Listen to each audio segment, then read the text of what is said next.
السلام عليكم ورحمة الله وبركاته. اللهم صل وسلم على سيدنا محمد. كنتمنى تكونوا بخير وعلى خير. بالنسبة للناس اللي انضموا معايا جداد، مرحبا بكم والف مرحبا. ما تنساوش تجيو اشتراك القناة باش يوصلكم دائما الجديد. وبالنسبة للناس اللي ديجا مشتركين معايا، مرحبا بكم والف مرحبا. هذا الفيديو باش ما نطولش عليكم وندخل ديريكت في الموضوع.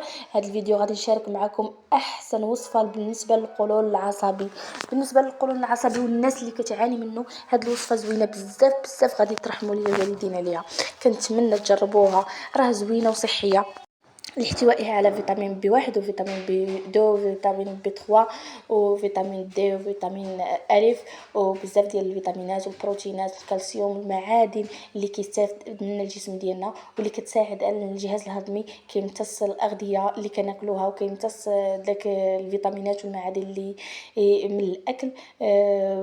بالنسبه للناس اللي عندهم سوء الامتصاص، وبالنسبه كيطرد الغازات للناس اللي عندهم ليكاز، راه زوين بزاف ليهم، كيطرد الغازات.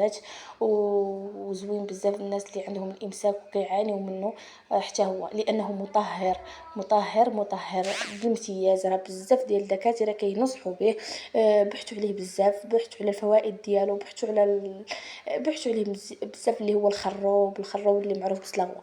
راه بزاف كيعرفوه، واللي الثمن ديالو كان غالي واحد الوقت. دابا الحمد لله في المتناول الجميع، كان وصل الثمن ديالو يعني ما يقدرش يشريه اي واحد.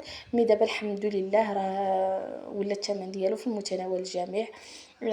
بالنسبه للناس اللي عندهم الامساك المزمن، يتفاداو هاد الوصفه هذه، يتفاداوها ما يديروهاش. وبالنسبه للناس اللي عندهم السكري، ما يكثروش منها، ياخذوا كميه قليله.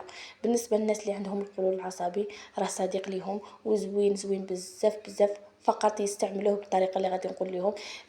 معلقه قبل الاكل، قبل الفطور، قبل الغداء، قبل العشاء يستعملوه. صراحه زوين ليهم. بالنسبه اللي ما كيبغيش يشرب الحليب، ياخذوا مع الماء. بالنسبه للناس القولون العصبي، اغلبيه كيتفادى انه يشرب الحليب لانه كيزيد يهيج عليه القولون. يستعملوا مع الماء، اما يخلط معلقه مع الماء ويشربها، او ياخذها هي الاولى ويسبق عليها الماء.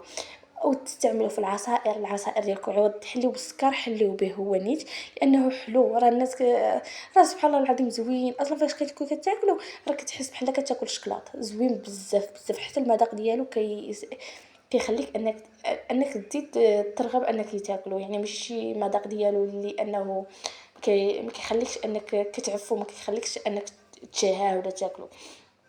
كنتمنى تجربوها، راه زوين. وبالنسبه للناس اللي عندهم معده والناس اللي عندهم مصران، كيف قلت لكم القولون العصبي، زوين بزاف. راه مطهر للجهاز الهضمي، وكيساعدنا على الامتصاص ديال الاغذيه اللي كناكلو.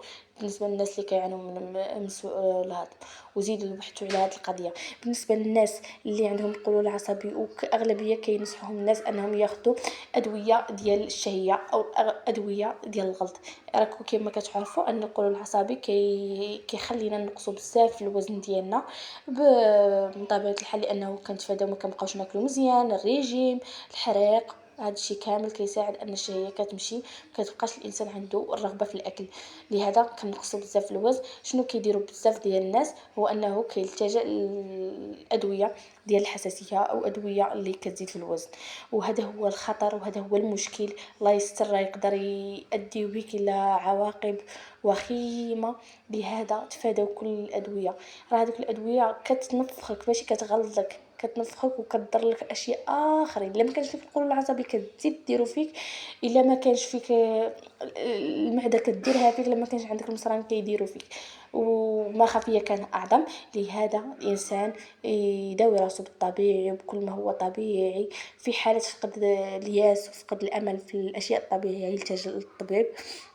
من طبيعة الحال الأشياء الطبيعية لا إفراطا ولا تفريط، الإنسان ياخذ مقدار اللي هو معقول.